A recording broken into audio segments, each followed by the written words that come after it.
नमस्कार साथियों, स्वागत है आप सभी का हमारे YouTube चैनल में। आज की वीडियो में हम बात करने वाले हैं 1/1/2004 के बाद वाले जो कार्मिक हैं उनके जीपीएफ नंबर है वो जारी हो चुके हैं।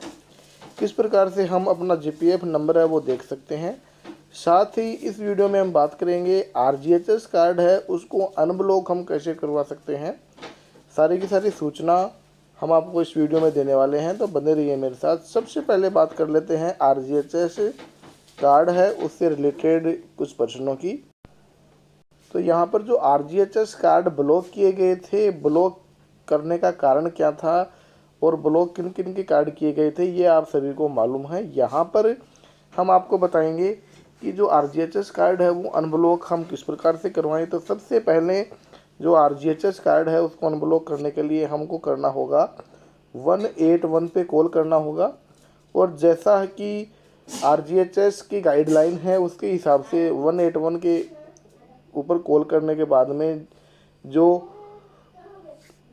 हेल्पलाइन है उसके द्वारा हमको गाइड किया जाएगा। जैसे हेल्पलाइन हमको गाइड करती है उसी तरीके से हम प्रोसेस करके जो आरजीएचएस कार्ड है उसको हम अनब्लॉक करवा सकते हैं।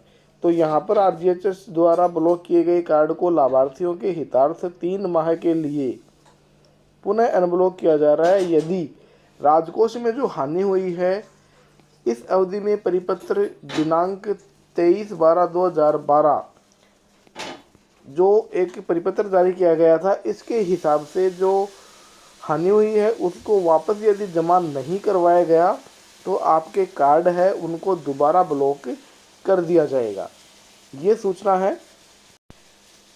तो जिन साथियों के भी कार्ड ब्लॉक हुए हैं वो 181 पे कॉल करके जो गाइडलाइन है उसके हिसाब से कार्य करके अपना कार्ड है वो अनब्लॉक करवा सकते हैं।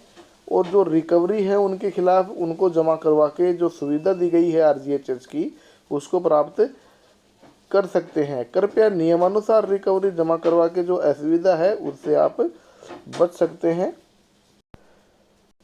उसके बाद में आरजीएचएस में जो परिवार की परिभाषा है उसके अनुरूप जो मेंबर है उसको ऐड नहीं करवाने के कारण जो कार्ड है वो ब्लॉक किए गए थे। तो यहाँ कुछ सवाल और जवाब हमारे पास है जो आपके कुछ काम आ सकते हैं, तो आप इनको एक बार ज़रूर देखें।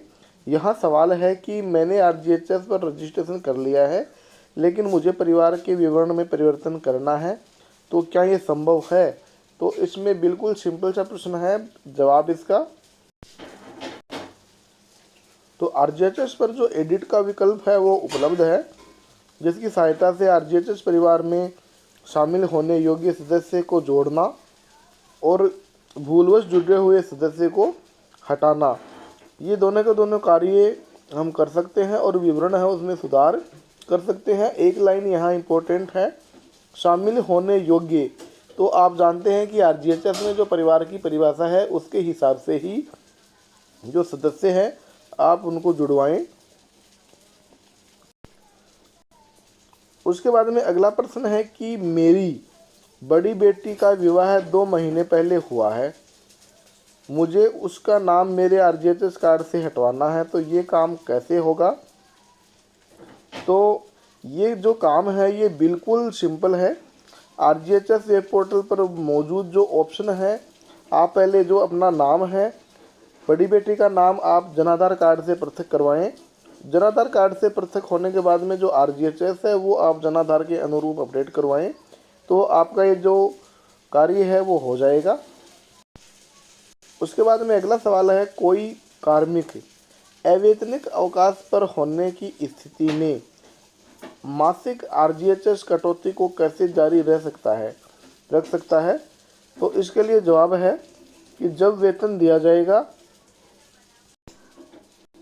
तो जो कार्मिक है उससे एरियर वसूल कर लिया जाएगा और जो आरजीएचएस की सुविधा है वो उसका लाभ ले सकता है।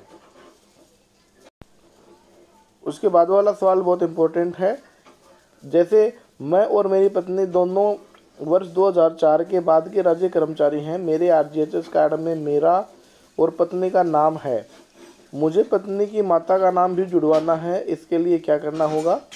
तो यहाँ पर जो जवाब है, पति पत्नी दोनों के राज्य कर्मचारी होने पर दोनों अपने माता पिता को कार्ड में शामिल कर सकते हैं।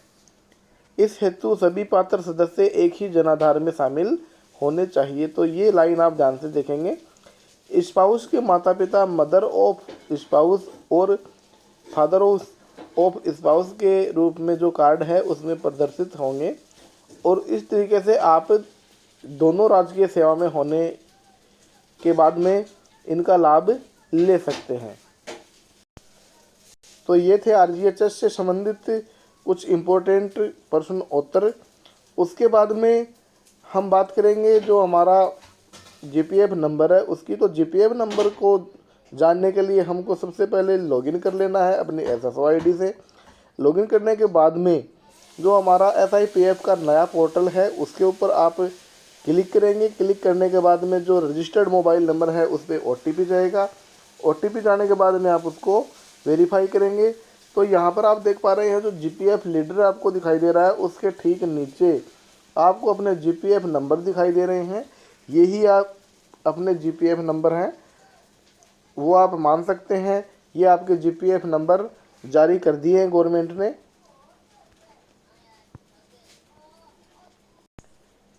इससे रिलेटेड और भी कुछ क्वेरी हो तो आप कमेंट बॉक्स में ज़रूर लिखें, हम आपका समाधान करने का प्रयास करेंगे। मिलते हैं आपसे एक नई वीडियो के साथ।